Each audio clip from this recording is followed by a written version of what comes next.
नमस्कार, मैं हूं आकाश शुक्ला और आप मेरे साथ देख रहे हैं न्यूज टुडे भारत का खास शो मुद्दा है गर्व। उत्तर प्रदेश का जो पुलिस कांस्टेबल का एग्जाम हुआ था, उसको लेकर काफी दिनों से बवाल छिड़ा हुआ था। बवाल ये था कि पेपर लीक की खबरें लगातार सामने आई।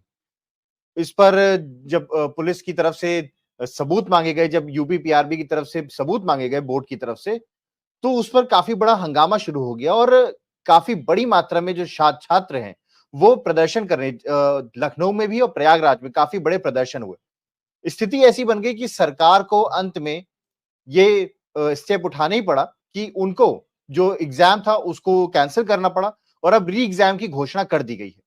लेकिन सवाल ये उठता है कि जो सरकार अभी तक ये मानने को नहीं तैयार थी कि किसी भी तरह से पेपर लीक हुआ है, अगर वो नहीं मानने को तैयार थी कि पेपर लीक हुआ है, तो फिर एग्जाम कैंसिल क्यों ही किए? और अगर एग्जाम कैंसिल किए हैं, तो फिर इसमें एक छात्र ने खुदकुशी भी कर ली, काफ़ी धरना प्रदर्शन भी हो गया। विपक्षियों ने भी काफ़ी तेज़ी से इस मुद्दे को उठाया। पूरे तरह से जब देखा जाए तो ऑनलाइन जो एजुकेटर्स थे, उन्होंने इस मुद्दे को उठाया। तो जब सब लोगों ने इस मुद्दे को इतने कड़े रूप से उठाया, तब जाके ये एक्शन लेने पे सरकार मजबूर हुई। गौर करिएगा, करीब 60,000 पदों के आसपास के लिए परीक्षा थी। यूपी काफ़ी बड़ी परीक्षा थी। लगभग 50 लाख छात्र इसमें आए थे। काफ़ी इसका प्रियंका जी ने तो ये भी कहा कि इसके जो चार्जेस दिए गए थे, अब जो सेकंड एग्जाम हो तो चार्जेस फ्री करने चाहिए। छात्रों के लिए अन्य सुविधाएं करनी चाहिए। स्थिति ऐसी बनी कि जब विपक्ष ने घेरा, जब इतना प्रेशर पड़ा, तो सरकार को अंत में आके कैंसिल करना ही पड़ा पेपर। लेकिन सवाल कई बनते हैं। सवाल ये बनते हैं कि आखिर अगर ये परीक्षा इतनी इतनी इंपॉर्टेंट थी, तो ये लीक वाले चांसेस हुए क्यों? सरकार ने यह भी कहा कि परीक्षा लीक किसी भी तरह से नहीं हुई थी, ये कुछ शरारती तत्व हैं जो ऐसा कर रहे हैं। लेकिन अगर ऐसा है तो फिर उन पर कार्रवाई होनी चाहिए थी, ना कि परीक्षा रद्द हो जानी चाहिए थी। लेकिन परीक्षा रद्द हुई है तो साफ तौर पे परीक्षा लीक हुई थी, जो अभी तक एडमिट नहीं किया जा रहा। आज इसी मुद्दे पे हम चर्चा करेंगे और जानने का प्रयास करेंगे कि क्या सच में सरकार इस चीज को मानने को भले ही खुल के नहीं करी, लेकिन वो अंदर ही अंदर मान चुकी है कि पेपर लीक हुआ था। और अगर पेपर लीक हुआ था तो काफी बड़ी नाकामी ये सरकार की होगी कि इतना इंपॉर्टेंट, इतना बड़ा पेपर लीक होता है और लगभग 50 लाख छात्रों के भविष्य के साथ एक खिलवाड़ हो जाता है। आज की चर्चा के लिए हमारे साथ मौजूद हैं वरिष्ठ राजनीतिक विश्लेषक पुष्पेंद्र शर्मा जी। पुष्पेंद्र जी, आपका न्यूज टुडे भारत में बहुत बहुत स्वागत है सर। कांग्रेस से हमारे साथ डॉक्टर सुधा मिश्रा जी हैं और बीजेपी से अनिल गोयल जी हैं। हमारे साथ वरिष्ठ राजनीतिक विश्लेषक प्रशांत किशोर जी भी हैं, प्रशांत कौशिक जी भी हैं। आप सभी का न्यूज टुडे भारत में बहुत बहुत स्वागत है। सबसे पहले मैं अनिल गोयल जी से। गोयल जी, साफ तौर पे युवाओं को लेकर प्रधानमंत्री नरेंद्र मोदी बहुत तरह की योजनाएं करते हैं और कोशिश करते हैं कि जो युवा वोटर है ना, ज्यादा से ज्यादा जुड़ा रहे। लेकिन अगर स्थिति देखी जाए तो बेरोजगारी का दर लगातार बढ़ता जा रहा है। अगर कोई परीक्षाएं कम होती हैं, काफी दिनों बाद होती हैं, अगर होती हैं तो पेपर लीक का मसला सामने आ जाता है। और ये सिर्फ एक राज्य नहीं, कई राज्यों की लगातार बातें हैं। और उस पर भी अगर उस पर एक्शन लिया जाए तो उसमें कितना समय लग जाए, वो हम सब जानते हैं कि टलता जाता है। तो एज निकल जाती, बहुत से फैक्टर्स है। यहाँ पर स्थिति ऐसी थी कि अगर काफी बड़ा आंदोलन नहीं नहीं हुआ होता और विपक्ष भी एक साथ इसमें ना आता, और जिस हिसाब से सत्ता समीकरण यूपी का बदल भी रहा है, साथ में भी पेपर लीक का मसला भी हो गया। ऐसे में अगर इतना बड़ा एक्शन नहीं लिया जाता सरकार की तरफ से, तो ये बीजेपी के अगेंस्ट ही जाता और आगे आगामी चुनावों में मुद्दा वैसे भी बनेगा। लेकिन अब कम से कम आपके लिए एक डिफेंस के लिए एक आपके पास शील्ड आ गई है कि हमने री एग्जाम की बात कर दी। लेकिन सवाल अब भी यही उठता है कि क्या री एग्जाम 6 महीने के अंतराल बाद क्या हो पाएगा? सवाल ये भी उठता है कि अगर एग्जाम होगा तो जो फीस है क्या वो माफ होगी? क्या एज फैक्टर्स जो कांग्रेस की तरफ से उठाए गए थे सवाल, क्या कहना चाहेंगे इस पर आप? गोयल जी। आकाश जी, सबसे बड़ी बात तो ये है कि निश्चित तौर पर ये बहुत बड़ी दुर्घटना कह लो, बहुत बड़ी घटना कह लो, और बच्चों के भविष्य का मामला, इसके अंदर कहीं से कहीं तक कोई दो राय नहीं है और इसमें कोई डिबेट का मामला ही नहीं। ये बात जरूर है कि पहले से अधिक सख्ती होकर के पूरी तरीके से कोशिश करी जा रही है कि चीजों को कब्जे में करा जाए। अब अगर मैं कोई बात कहता हूं कि पहली सरकार, यानी अगर व्यवस्था ही पहले से इतनी खराब थी और उस व्यवस्था को सुधारने का लगातार प्रयास हो रहा है, और लगातार प्रयास होने में माननीय योगी जी ने जो साहसिक फैसला लिया है, निश्चित तौर पर ऐसे समय पर फैसला लेना कि भी हम बच्चों के भविष्य को संभाल के रखते हुए 6 महीने बाद दोबारा जो परीक्षा कराएंगे, इनकी कहीं ना कहीं हम कितने इस विषय पर संवेदनशील हैं, इस विषय को खत्म करने में कितनी हम कोशिश हमारी जारी है। और आप ये मानेंगे या नहीं मानेंगे कि अखिलेश जी के यादों में नकल करने पर कोई सजा नहीं थी, जबकि हमारी सरकार में कल्याण सिंह जी आई थी तो उन्हें नकल करने पर सजा थी। यानी हम इसके एग्जाम को, शिक्षा को बहुत महत्व देते हैं, और बहुत महत्व इसलिए देते हैं कि बच्चे पढ़ करके आगे बढ़ें।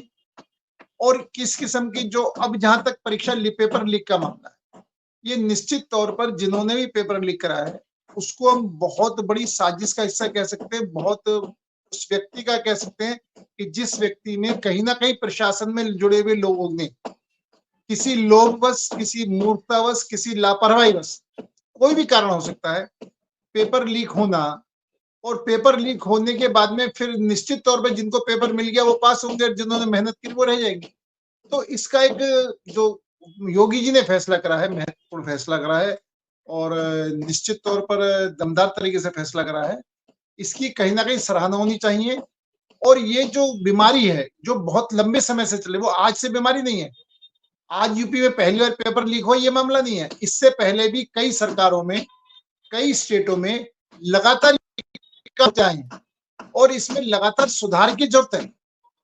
और सुधार, क्योंकि बच्चों के भविष्य का मामला इसके अंदर जुड़ा होता है, और जब बच्चों भविष्य का मामला जुड़ा होता है, सरकार को सुधार की जरूरत है, सरकार पूरी तरीके से सुधार के काम पर लगी हुई है।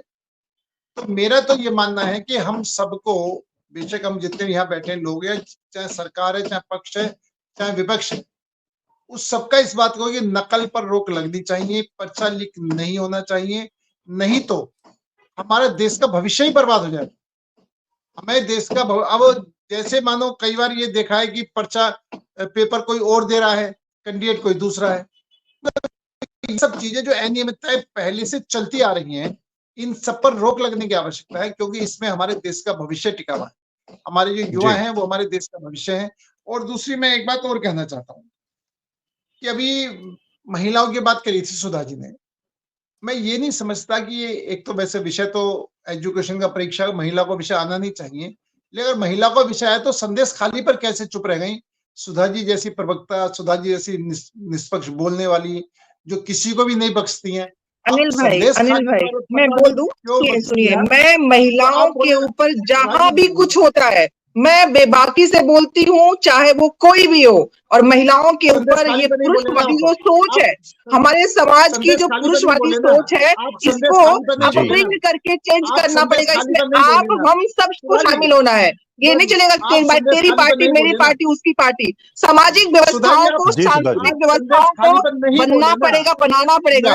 ये नहीं चलेगा। आप इस देश की महिलाओं को बदल नहीं सकते, इस राज्य का, उस राज्य का, उस राज्य का। महिलाएं महिलाएं हैं, मत करिए राजनीति होती महिलाओं के बच्चों पे।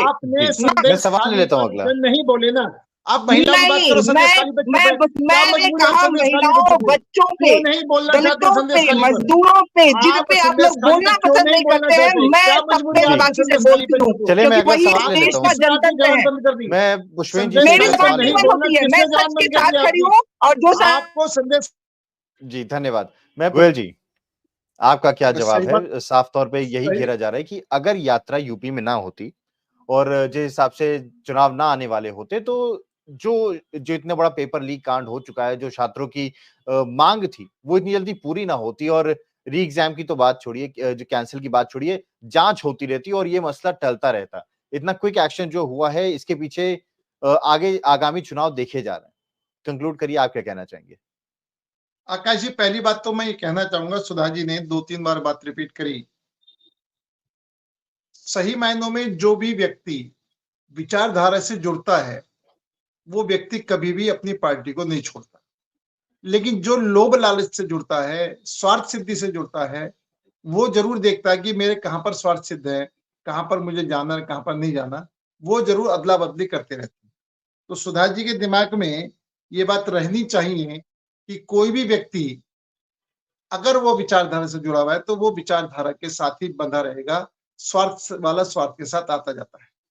एक बात। दूसरी बात, अभी जो सारा विषय आपने रखा, इस विषय में जो आप किसी को भी, अगर आपकी भाषा ठीक नहीं है, आप अपनी बात ठीक तरीके से नहीं कह सकते, आपको कोई समझ में बात नहीं आ रही है तो उसको या तो कहो मत ना कहो। तो राहुल गांधी का मतलब यह है कि एक बहुत बड़ी पार्टी का एक एक शब्द बाहर जाता है, आप इस शब्द का चयन भी ठीक नहीं कर सकते, आप बोलने के शब्दों को चयन पर ही आपका कंट्रोल नहीं। मैं ये बात सिर्फ आपके जो पहले उन्होंने क्या कहना चाहते थे, क्या कहा, मैं उस पर जवाब दे रहा हूँ कि जो सोनिया जी चाहती है कि राजीव जी प्रधानमंत्री बने, राहुल गांधी प्रधानमंत्री बने, या प्रधानमंत्री का विपक्ष का कैंडिडेट के रूप में राहुल गांधी अपने आप को प्रधानमंत्री मानते हैं, उनका शब्दों के चयन में इतनी कमी हो कि क्या बोलना है, कब बोलना है, कैसे बोलना है, तो निश्चित तौर पर देश ये देखता कि कौन व्यक्ति किस रेस में किस लायक है।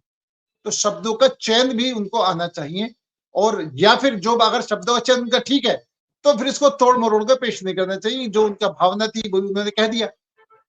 तो मेरा एक बात बड़ा ये है। और दूसरी बात क्या है, मैं आपके चैनल से स्पष्ट कहना चाहता हूं कि जो भी इस नकल कांड के अंदर, पेपर लीक कांड के अंदर जो भी बड़े से बड़ा व्यक्ति हो, किसी को भी नहीं बख्शा जाए, क्योंकि देश के भविष्य का सवाल है, बच्चों के भविष्य का सवाल है।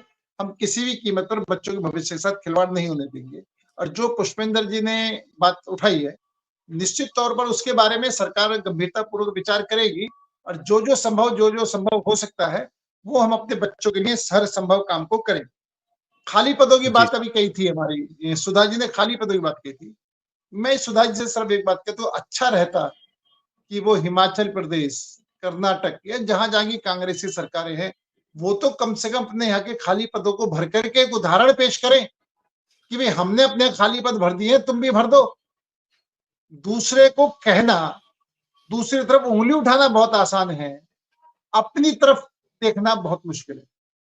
सुधा जी बेचारी चली गई है, अगर सुधा जी होती तो मुझको अच्छा लगता है कि सुधा जी ये बात कहती है, हाँ भाई खाली पदों को चाहे हिंदुस्तान में जी सर, कोई भी खाली पद हो, किसी भी स्टेट में हो, सबको भरा जाना चाहिए, लेकिन हम ना भरे तुम भरो, तो ये कहीं ना कहीं एक दूसरे पर दोषारोपण का मामला है, स्वच्छ जी सर, चर्चा नहीं है, कंक्लूजन स्वच्छ ले लेते बहस हैं। नहीं। जी, धन्यवाद सर। तो आप हमारे साथ जुड़े, आपने अपना कीमती समय हमें दिया, और मैं प्रशांत कौशिक जी का, अनिल गोयल जी का, डॉक्टर सुधा मिश्रा जी का और प्रशांत पुष्पेंद्र शर्मा जी का बहुत-बहुत धन्यवाद करता हूँ। प्रशांत कौशिक जी, आप हमारे साथ जुड़े, आपने अपना कीमती समय दिया, आपका बहुत-बहुत धन्यवाद सर, बहुत-बहुत धन्यवाद। तो मिलेंगे हम आपसे एक नए मुद्दे के साथ, तब तक के लिए आप देखते रहिए न्यूज़ टुडे भारत। नमस्कार।